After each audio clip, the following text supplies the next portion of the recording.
یہ کہانی ہے تلاش کی، اس سچ کی تلاش جو ایک نوجوان نے آسمان کے ستاروں، چمکتے چاند اور دہکتے سورج میں ڈھونڈنا چاہا، اور جب وہ سب ایک ایک کر کے ڈوب گئے تو اس نے پکارا، میں ڈوب جانے والوں کو پسند نہیں کرتا۔ یہ داستان ہے بغاوت کی، اپنے باپ کے ہاتھوں سے تراشے ہوئے پتھر کے بے جان خداؤں سے بغاوت، اپنی قوم کے ہزاروں سال پرانے اندھے رواجوں سے بغاوت، اور وقت کے سب سے بڑے جابر بادشاہ خود ساختہ رب کے تاج و تخت سے بغاوت۔ یہ تذکرہ ہے اس قیمت کا جو حق کی گواہی دینے کے لیے چکانی پڑتی ہے۔ یہ قیمت ایک دہکتی ہوئی آگ کا الاؤ تھی۔ یہ قیمت اپنا گھر، اپنا وطن اور اپنا باپ چھوڑ کر ہجرت کرنا تھی۔ یہ قیمت ایک تپتے ہوئے بے آب و گیا صحرا میں اپنی بیوی اور اپنے دودھ پیتے معصوم بچے کو اللہ کے سہارے تنہا چھوڑ آنا تھا۔ مگر آزمائشوں کا یہ سفر یہاں ختم نہیں ہوا۔ سب سے بڑا، سب سے کٹھن اور سب سے ناقابل تصور امتحان تو ابھی باقی تھا۔ جب حکم آیا کہ اے پیغمبر، اپنی سب سے پیاری چیز ہماری راہ میں قربان کر دو، اور وہ سب سے پیاری چیز کوئی جانور، کوئی خزانہ نہیں، بلکہ وہ بیٹا تھا جو بڑھاپے کی دعاؤں کے بعد ملا تھا۔ یہ کہانی ہے اس ہاں کی جو اللہ کے ہر حکم کے جواب میں کہی گئی۔ یہ کہانی ہے اس تسلیم کی جس نے ایک انسان کو محض نبی نہیں بلکہ امام الناس بنا دیا۔ آئیے آج اس عظیم پیغمبر کی زندگی کے سفر کو شروع سے دیکھتے ہیں۔ یہ اس دور کا ذکر ہے جب بابل کی سرزمین شرک کے اندھیروں میں غرق تھی۔ لوگ اللہ کو چھوڑ کر ستاروں، چاند، سورج اور اپنے ہاتھوں سے تراشے ہوئے بتوں کو پوجتے تھے۔ اسی ماحول میں شرک کے سب سے بڑے مرکز یعنی بت فروش آزر کے گھر توحید کا سب سے بڑا علمبردار پیدا ہوا۔ اللہ تعالیٰ نے حضرت ابراہیم علیہ السلام کو بچپن ہی سے رشد یعنی سچ اور جھوٹ میں فرق کرنے کی سمجھ اور قلب سلیم یعنی پاکیزہ دل عطا فرمایا تھا۔ وہ دیکھتے تھے کہ میرا باپ لکڑی اور پتھر کو تراشتا ہے اور پھر خود ہی اس کے آگے جھک جاتا ہے۔ وہ سوچتے تھے کہ یہ بے جان مورتیاں جو خود کو نہیں بچا سکتی وہ کسی اور کو نفع یا نقصان کیا دیں گی۔ ان کی سلیم فطرت نے انہیں آسمان کی طرف متوجہ کیا۔ قرآن اس تلاش کے منظر کو یوں بیان کرتا ہے، جب رات کا اندھیرا چھایا تو انہوں نے ایک ستارہ دیکھا، کہنے لگے کہ کیا میرا یہ رب ہے؟ لیکن جب وہ ستارہ ڈوب گیا تو فرمایا، میں ڈوب جانے والوں کو پسند نہیں کرتا۔ پھر جب چاند کو چمکتا دیکھا تو کہنے لگے، کیا یہ میرا رب ہے؟ لیکن جب وہ بھی ڈوب گیا تو فرمایا، اگر میرے رب نے مجھے ہدایت نہ دی تو میں گمراہ قوم میں سے ہو جاؤں گا۔ اور پھر جب سورج کو چمکتا دیکھا تو پکار اٹھے، یہ میرا رب ہے، یہ سب سے بڑا ہے۔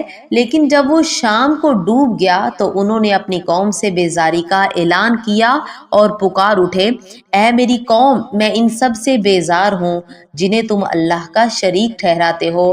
میں نے اپنا رخ ہر طرف سے موڑ کر صرف اس ہستی کی طرف کر لیا ہے جس نے آسمانوں اور زمین کو پیدا کیا، اور میں شرک کرنے والوں میں سے نہیں ہوں۔ جب حق واضح ہو گیا تو دعوت کا آغاز گھر سے ہوا۔ انہوں نے سب سے پہلے اپنے والد آزر کو مخاطب کیا۔ سورہ مریم اس باپ بیٹے کے مکالمے کو ہمیشہ کے لیے محفوظ کر گئی۔ اے میرے باپ، آپ ایسی چیزوں کی پوجا کیوں کرتے ہیں جو نہ سنتی ہے، نہ دیکھتی ہے، اور نہ آپ کے کسی کام آ سکتی ہے؟ اے میرے باپ، میرے پاس وہ علم آیا ہے جو آپ کے پاس نہیں، بس میری پیروی کریں، میں آپ کو سیدھا راستہ دکھاؤں گا۔ اے میرے باپ، شیطان کی بندگی نہ کریں، وہ تو رحمان کا نافرمان ہے۔ محبت اور دلیل کے جواب میں باپ کا غرور اور دھمکی سامنے آئی، ابراہیم، کیا تو میرے معبودوں سے پھر گیا ہے؟ اگر تو باز نہ آیا تو میں تجھے سنسار کر دوں گا، جا مجھ سے ہمیشہ کے لیے الگ ہو جا۔ اس لمحے بیٹے نے بدتمیزی نہیں کی بلکہ سلام کیا، آپ پر سلام ہو، میں اپنے رب سے آپ کی بخشش کی دعا کروں گا، وہ مجھ پر بڑا مہربان ہے۔ باپ سے مایوس ہو کر انہوں نے اپنی قوم کو پکارا، مگر قوم اپنے باپ دادا کے اندھے دین کو چھوڑنے پر تیار نہ ہوئی۔ جب دلیل اور منطق کے تمام دروازے بند ہو گئے تو ابراہیم علیہ السلام نے توحید کو عملی طور پر ثابت کرنے کا فیصلہ کیا۔ انہوں نے قوم کے سامنے ایک اعلان کیا جس کا ذکر سورۃ الانبیاء میں ہے، اور اللہ کی قسم جب تم یہاں سے چلے جاؤ گے تو میں تمہارے ان بتوں کے ساتھ ضرور ایک چال چلوں گا۔ پھر وہ دن آیا جب ساری قوم اپنے سالانہ میلے پر شہر سے باہر گئی۔ ابراہیم علیہ السلام تنہا بت خانے میں داخل ہوئے۔ انہوں نے بتوں کے سامنے رکھے چڑھاووں کو دیکھا اور طنزیہ انداز میں کہا، یہ سب کچھ موجود ہے، تم کیوں نہیں کھاتے؟ آخر تم بولتے کیوں نہیں؟ جب کوئی جواب نہ آیا تو انہوں نے کلہاڑا اٹھایا اور پس ان سب کو ٹکڑے ٹکڑے کر ڈالا سوائے سب سے بڑے بت کے، اور کلہاڑا اس کے کندھے پر رکھ کر پرسکون واپس چلے آئے۔ قوم میلے سے لوٹی اور اپنے خداؤں کا یہ حشر دیکھ کر بھڑک اٹھی، یہ ہمارے خداؤں کے ساتھ کس نے کیا؟ کچھ لوگوں کو یاد آیا، ہاں ایک نوجوان ہے ابراہیم، وہی ان بتوں کا برا ذکر کرتا تھا۔ انہیں فوراً پکڑ کر مجمع کے سامنے لایا گیا۔ اے ابراہیم، کیا یہ حرکت تو نے ہمارے خداؤں کے ساتھ کی ہے؟ یہ وہ لمحہ تھا جس کا ابراہیم علیہ السلام کو انتظار تھا۔ انہوں نے وہ تاریخی جواب دیا جس نے قوم کے ضمیر کو جھنجھوڑ دیا۔ حضرت ابراہیم علیہ السلام نے فرمایا، نہیں، بلکہ یہ ان کے اس بڑے بت نے کیا ہے۔ اب انہی سے پوچھ لو اگر یہ بول سکتے ہوں۔ یہ جواب سن کر وہ سب شرمندہ ہو گئے، وہ جانتے تھے کہ یہ پتھر بول نہیں سکتے۔ انہوں نے سر جھکا کر اقرار کیا، ابراہیم تو خوب جانتا ہے کہ یہ بولنے والے نہیں ہیں۔ جیسے ہی انہوں نے یہ اقرار کیا، حجت تمام ہو گئی۔ ابراہیم علیہ السلام نے گرج کر کہا، افسوس ہے تم پر اور تمہارے ان معبودوں پر، کیا تم اللہ کو چھوڑ کر ان کو پوجتے ہو جو نہ تمہیں نقصان دے سکتے ہیں نہ فائدہ؟ کیا تم اتنی سی بات سمجھنے کے لیے عقل نہیں رکھتے؟ جب دلائل ناکام ہوئے تو قوم نے چیخنا شروع کر دیا، اسے جلا ڈالو۔ یہ خبر وقت کے جابر بادشاہ نمرود تک پہنچی۔ وہ جو خود کو رعایا کا رب اور معبود کہلاتا تھا، اس نے حضرت ابراہیم علیہ السلام کو اپنے دربار میں طلب کیا۔ نمرود پوچھنے لگا، تمہارا رب کون ہے؟ ابراہیم، میرا رب وہ ہے جو زندگی بخشتا ہے اور موت دیتا ہے۔ نمرود کہکا لگا کر، یہ کام تو میں بھی کر سکتا ہوں۔ اس نے ایک قیدی کو قتل کیا اور دوسرے کو آزاد کر دیا۔ ابراہیم علیہ السلام اس کی جاہلانہ منطق میں نہیں الجھے، بلکہ انہوں نے ایسی دلیل دی جس کا جواب ممکن نہ تھا۔ بلا شبہ اللہ تعالیٰ سورج کو مشرق سے نکالتا ہے، پس تو اگر رب ہے تو اس کو مغرب سے نکال کر دکھا۔ یہ سن کر وہ کافر بادشاہ مبہوت اور لاجواب ہو کر رہ گیا۔ جب بادشاہ بھی دلیل ہار گیا تو سزا کا حکم ہوا، ایک عظیم الشان الاؤ تیار کیا جائے۔ کئی دنوں تک لکڑیاں جمع کی گئی، آگ اتنی دہکائی گئی کہ اس کے شعلے آسمان سے باتیں کرنے لگے، اتنی شدید کہ کوئی پرندہ بھی اوپر سے گزرتا تو جل کر راکھ ہو جاتا۔ قوم تماشا دیکھ رہی تھی۔ ایک اکیلا ابراہیم، اللہ کی توحید کا مجرم، آگ کے قریب جانا ناممکن تھا، اس لیے انہیں ایک گوفن میں بٹھایا تاکہ دور سے آگ میں پھینکا جا سکے۔ جب انہیں آگ میں پھینکا جانے لگا تو فرشتے بھی پکار اٹھے، مگر ابراہیم علیہ السلام کی زبان پر صرف ایک ہی جملہ تھا، حسبنا اللہ و نعم الوکیل، ہمارے لیے اللہ ہی کافی ہے اور وہ بہترین کارساز ہے۔ جیسے ہی وہ ہوا میں تھے، آگ کے قریب پہنچے، اسی لمحے آگ کو پیدا کرنے والے نے، آگ میں جلن کی تاثیر رکھنے والے نے آگ کو حکم دیا، ہم نے حکم دیا، اے آگ ابراہیم پر ٹھنڈی اور سراپا سلامتی بن جا۔ آگ نے جلایا نہیں، بلکہ وہ بردن سلامن، ٹھنڈک اور سلامتی بن گئی۔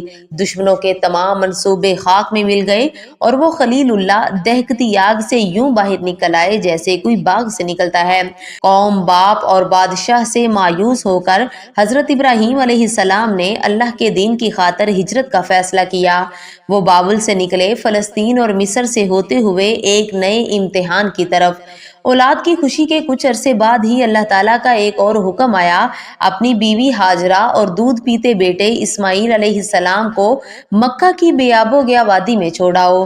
وہ وادی جہاں نہ پانی تھا، نہ سبزہ، نہ کوئی انسان، صرف تپتی ریت اور خوفناک پہاڑ۔ جب ابراہیم علیہ السلام انہیں وہاں چھوڑ کر مٹھی بھر کھجوریں اور پانی کا ایک مشکیزہ دے کر جانے لگے تو حضرت ہاجرہ علیہ السلام نے ان کا دامن پکڑا اور پوچھا، پوچھا، اے ابراہیم، آپ ہمیں اس ویرانے میں کس کے سہارے چھوڑ کر جا رہے ہیں؟ ابراہیم علیہ السلام نے کوئی جواب نہ دیا، کیونکہ یہ ان کا اپنا نہیں، اللہ کا حکم تھا۔ حضرت ہاجرہ علیہ السلام نے پھر پوچھا۔ آخر میں انہوں نے سوال بدل دیا۔ ان کی آواز میں اب بے چینی نہیں تھی، یقین تھا۔ کیا آپ کو اس کا اللہ نے حکم دیا ہے؟ ابراہیم علیہ السلام نے صرف اتنا کہا، ہاں۔ یہ سننا تھا کہ اس عظیم ماں نے توکل کی تاریخ کا سب سے بڑا جملہ کہا۔ اگر ایسا ہے تو پھر اللہ ہمیں ضائع نہیں کرے گا۔ جب پانی ختم ہو گیا، کھجوریں ختم ہو گئی، بچہ پیاس سے بلکنے لگا، تو ماں ہاجرہ پانی کی تلاش میں کبھی صفا کی پہاڑی پر چڑھتی اور کبھی مروہ کی پہاڑی پر۔ انہوں نے یہ 7 چکر لگائے۔ اللہ تعالیٰ کو ان کی یہ دوڑ اتنی پسند آئی کہ اسے حج اور عمرہ کا رکن بنا دیا۔ آخری چکر پر انہوں نے دیکھا کہ بچے کی ایڑی رگڑنے کی وجہ سے پانی کا چشمہ پھوٹ پڑا ہے۔ یہی وہ اب آب زمزم ہے جو آج تک جاری ہے۔ وقت گزرا، اسماعیل علیہ السلام اب جوان ہو چکے تھے، باپ کے ساتھ چلنے پھرنے کی عمر کو پہنچ گئے، اور اب آئی ابراہیم علیہ السلام کی زندگی کی سب سے بڑی، سب سے کٹھن آزمائش۔ انہوں نے مسلسل 3 رات خواب دیکھا کہ وہ اپنے اسی بیٹے کو جسے معجزوں سے پایا تھا، اپنے ہاتھ سے ذبح کر رہے ہیں۔ انبیاء کا خواب وہی ہوتا ہے۔ حکم واضح تھا، مگر اس باپ کی عظمت دیکھیے۔ بیٹے کو بلا کر مشورہ کیا، جس کا ذکر اللہ تعالیٰ نے قرآن پاک کی ایک سورت میں کیا۔ اے میرے بیٹے، میں نے خواب میں دیکھا ہے کہ میں تمہیں ذبح کر رہا ہوں، بتاؤ تمہاری کیا رائے ہے؟ باپ اگر خلیل اللہ تھا تو بیٹا بھی ذبیح اللہ بننے والا تھا۔ فرما بردار بیٹے نے فوراً جواب دیا، ابا جان، آپ کو جو حکم ملا ہے وہ کر گزریں، انشاءاللہ آپ مجھے صبر کرنے والوں میں سے پائیں گے۔ جب باپ بیٹا دونوں نے اللہ کے حکم کے آگے سر جھکا دیا، ابراہیم علیہ السلام نے بیٹے کو زمین پر لٹایا، چھری تیز کی، اپنی آنکھوں پر پٹی باندھی اور بیٹے کی گردن پر چھری چلا دی۔ یہ کیسا منظر تھا! آسمان ساکت، فرشتے حیران، مگر چھری نے کاٹنے سے انکار کر دیا۔ اسی لمحے آسمان سے ندا آئی، اے ابراہیم، تو نے اپنا خواب سچ کر دکھایا۔ بے شک ہم نیک لوگوں کو ایسا ہی بدلہ دیتے ہیں۔ بے شک یہ ایک بہت کھلی آزمائش تھی۔ اللہ تعالیٰ نے ان کی قربانی قبول کی اور حضرت اسماعیل علیہ السلام کی جگہ جنت سے ایک دمبا بھیج دیا جو وہاں ذبح ہوا۔ یہی وہ سنت ابراہیمی ہے جو آج تک ہر سال عید الاضحیٰ پر کروڑوں مسلمان ادا کرتے ہیں۔ اس عظیم امتحان میں کامیابی کے بعد اللہ تعالیٰ نے انہیں ایک اور بیٹے حضرت اسحاق علیہ السلام کی خوشخبری دی، اور پھر انہیں ایک اور عظیم خدمت پر مامور کیا۔ مکہ واپس آ کر اپنے بیٹے اسماعیل علیہ السلام کے ساتھ مل کر دنیا میں عبادت کے پہلے گھر کعبہ کو تعمیر کیا۔ صحیح بخاری کے مطابق حضرت ابراہیم علیہ السلام بنیادیں اٹھاتے تھے اور حضرت اسماعیل علیہ السلام انہیں پتھر لا کر دیتے تھے۔ جب دیواریں اونچی ہو گئی تو ابراہیم علیہ السلام ایک پتھر پر کھڑے ہو کر تعمیر کرنے لگے۔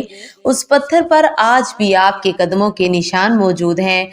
اور جب وہ باپ بیٹا ایک عظیم گھر تعمیر کر رہے تھے تو ان کی زبان پر ایک ہی دعا تھی، وہ دعا جو صدیوں بعد قبول ہوئی، اے ہمارے رب، ہم سے یہ خدمت قبول فرما اور ہماری اولاد میں سے ایک ایسی امت اٹھا جو تیری فرما بردار ہو، اور انہی میں سے ایک ایسا رسول بھیج جو انہیں تیری آیات سنائے، انہیں کتاب و حکمت سکھائے اور ان کا تزکیہ کرے۔ یہی وہ دعا تھی جو ہزاروں سال بعد مکہ کی انہی وادیوں میں ہمارے آخری نبی حضرت محمد صلی اللہ علیہ وسلم کی صورت میں پوری ہوئی۔ حضرت ابراہیم علیہ السلام نے 175 سال کی عمر میں وفات پائی اور ہبرون فلسطین میں دفن ہوئے۔ آگ ہو، ہجرت ہو یا اپنے بیٹے کی قربانی، انہوں نے ہر آزمائش کو اللہ کی محبت سے جیت لیا۔ خلیل اللہ کی یہ عظیم داستان اگر آپ کے دل کو چھو گئی ہے تو اس پیغام کو لائک اور شیئر کر کے دوسروں تک ضرور پہنچائیں۔ ایسے ہی ایمان افروز واقعات کے لیے ہمارے چینل کو سبسکرائب کرنا نہ بھولیں، اور کومنٹ میں بتائیے حضرت ابراہیم علیہ السلام کی زندگی کا کون سا پہلو آپ کو سب سے زیادہ متاثر کرتا ہے۔ ملتے ہیں اگلی کہانی میں۔ اللہ حافظ۔